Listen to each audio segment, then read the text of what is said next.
Les 5 psychanalyses demeurent l'ouvrage de référence en matière de cas cliniques en psychanalyse freudienne. Parmi les 5 cas abondamment et minutieusement décrits, l'analyse de l'homme aura présente de multiples intérêts.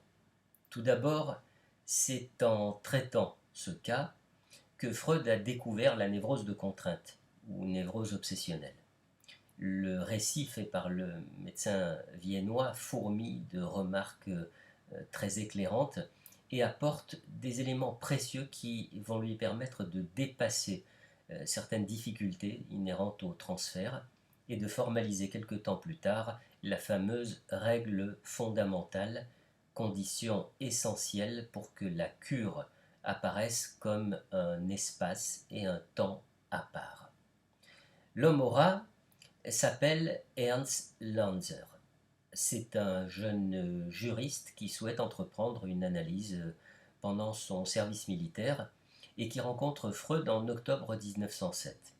Il est alors âgé de 29 ans et il souffre de représentations obsédantes. Ces symptômes sont apparus suite à l'audition du récit d'une torture où des rats étaient introduits de force dans l'anus du supplicié, d'où le surnom donné par Freud au patient. Le patient date sa maladie de 1903, mais Freud précise qu'elle a commencé en réalité dès son enfance. Le jeune homme a peur qu'il n'arrive quelque chose à deux personnes qu'il aime beaucoup, son père et une dame qu'il vénère. Il a vécu dans l'abstinence sexuelle durant des années et a eu sa première relation à l'âge de 26 ans. Le début du texte de L'homme aura est un exposé des premières séances d'analyse. Et puis se révèle petit à petit la lutte que se livre chez lui un penchant vers l'homme et un penchant envers la femme, le premier s'avérant plus fort que le second et révélant une puissante homosexualité latente. Le cas clinique met en lumière le propre de toute névrose obsessionnelle, à savoir l'existence de sentiments mauvais, agressifs, hostiles, cruels, désirs sadiques et désirs de mort. Mais ce qui apparaît surtout, c'est cette combinaison de l'amour et de la haine, deux courants qui doivent trouver simultanément ou successivement, nous dit Freud, une issue, un destin. Eh bien, c'est ce point que je souhaite tout particulièrement évoquer aujourd'hui à travers un chapitre de L'homme aura intitulé Quelques obsessions et leurs explications.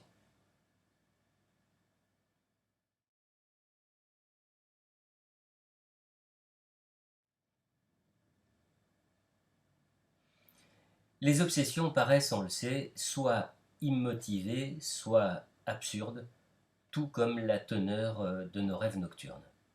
La première tâche qu'elle nous impose est donc de leur donner un sens et une place dans le psychisme de l'individu afin de les rendre compréhensibles et même évidentes. Les obsessions les plus absurdes et les plus étranges se laissent résoudre si on les approfondit dûment.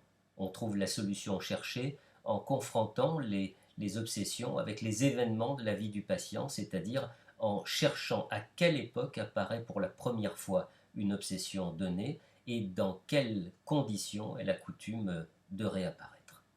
On peut aisément se convaincre qu'une fois trouvé le rapport existant entre l'obsession et les événements de la vie du malade, tous les problèmes énigmatiques et intéressants de cette formation pathologique deviennent facilement intelligibles. La signification de l'obsession, le mécanisme de sa formation et les forces instinctuelles psychiques qui lui correspondent et dont elle provient. Je commence, écrit Freud, par un exemple particulièrement transparent, la compulsion au suicide, si fréquente chez notre patient et dont l'analyse se fait presque d'elle-même. L'absence de son ami, qui était parti soigner une grand-mère gravement malade, lui fit perdre 3 semaines de ses études. En plein travail, raconte-t-il, l'idée suivante me vint à l'esprit. Passe encore s'il t'était ordonné de passer ton examen à la session la plus proche. Mais que ferais-tu si l'ordre surgissait en toi de te couper la gorge avec un rasoir?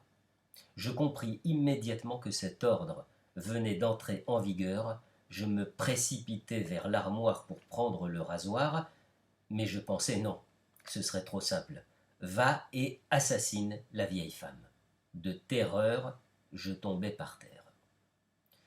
Le lien rattachant cette obsession aux événements de sa vie se trouve au début du récit. La dame était absente, tandis qu'il s'appliquait énergiquement à préparer son examen afin de rapprocher le plus possible la réalisation de leur union.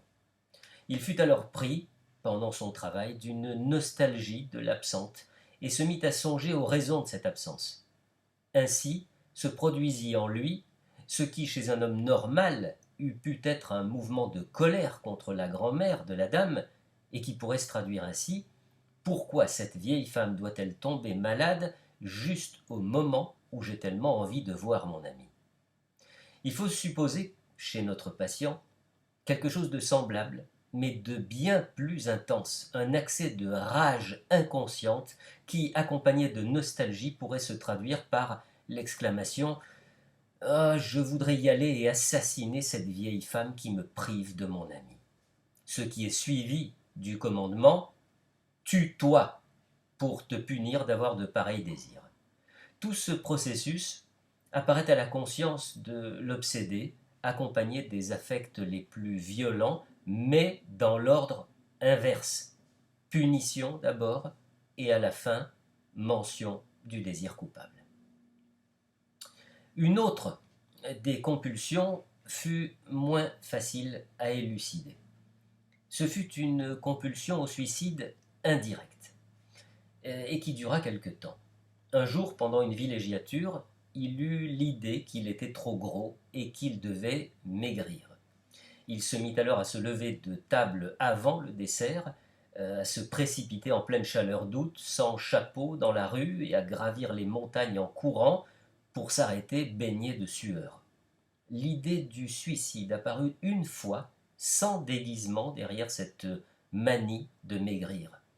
Un jour, sur une côte abrupte, se forma en lui l'ordre de sauter en bas, ce qui eût été sa mort certaine.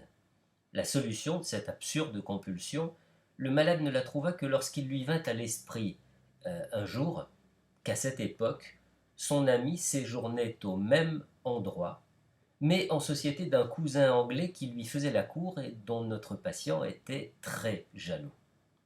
Ce cousin se nommait Richard, et tout le monde l'appelait Dick, comme c'est la coutume en Angleterre.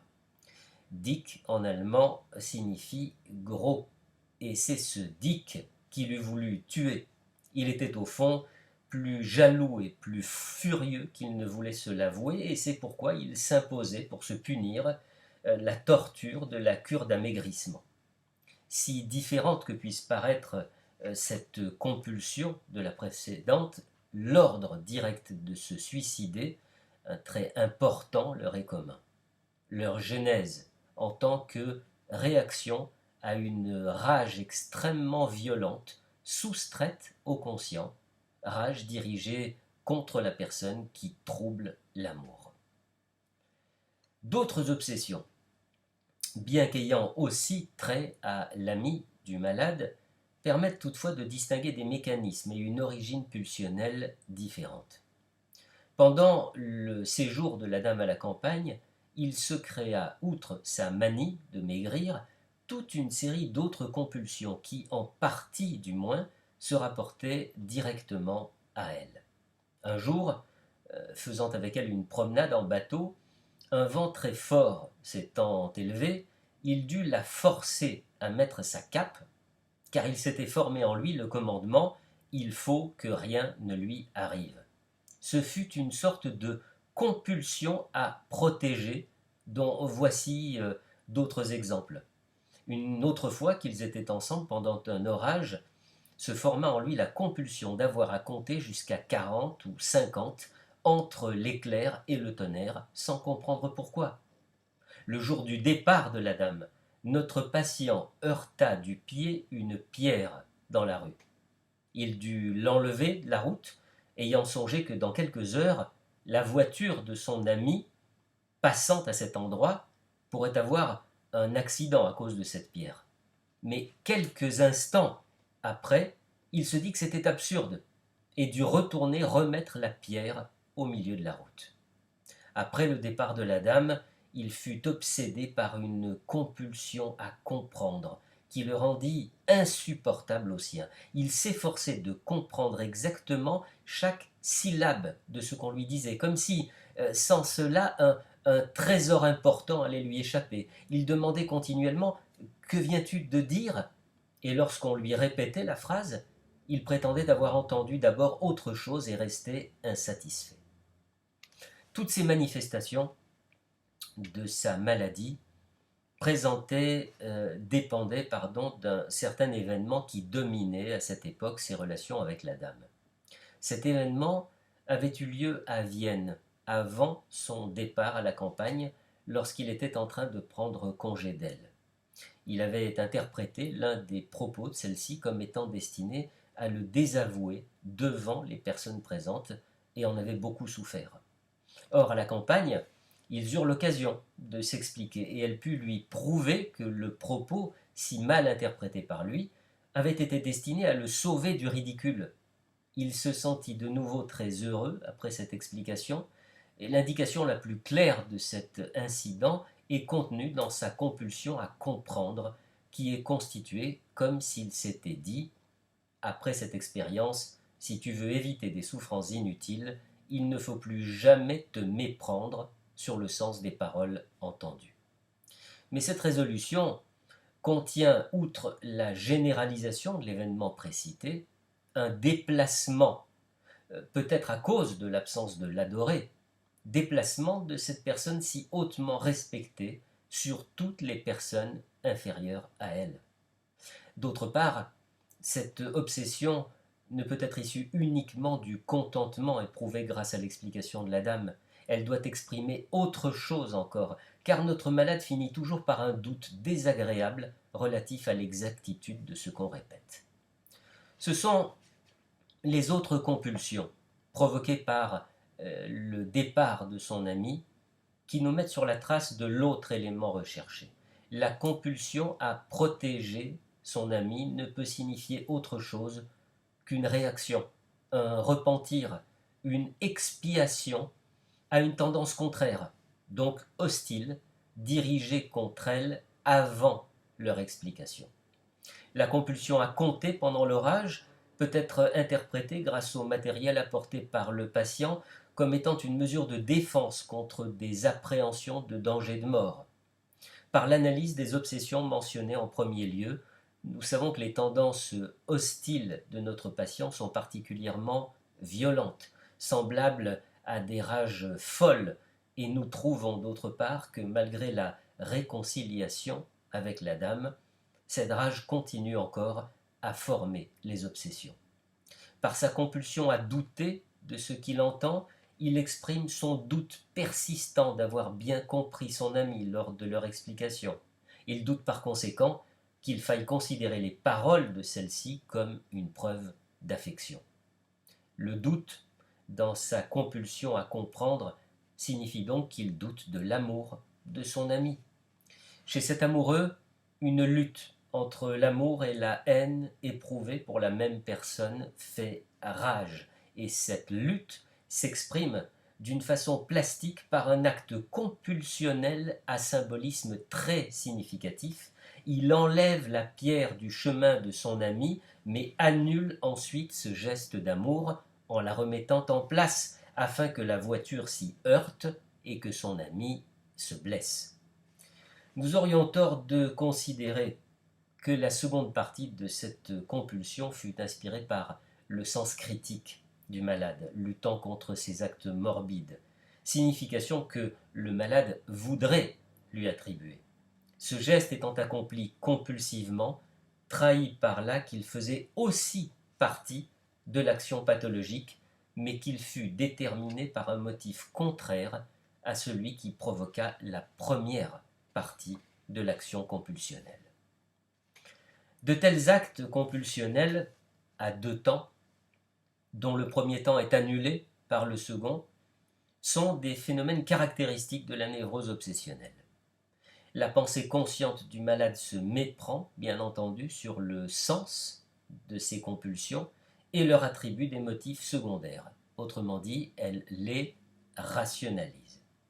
Leur véritable signification réside dans le fait qu'elles expriment le conflit de deux tendances contradictoires et d'intensité presque égale, et qui sont, d'après mon expérience, toujours l'opposition entre l'amour et la haine.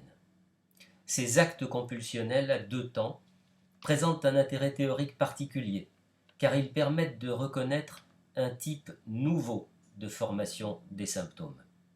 Au lieu de trouver, comme c'est très régulièrement le cas dans l'hystérie, un compromis, une expression pour les deux contraires, tuant pour ainsi dire les deux mouches d'un seul coup, eh bien les deux tendances contradictoires trouvent ici à se satisfaire l'une après l'autre, non sans essayer, bien entendu, de créer entre les deux un lien logique, souvent en dépit de toute logique.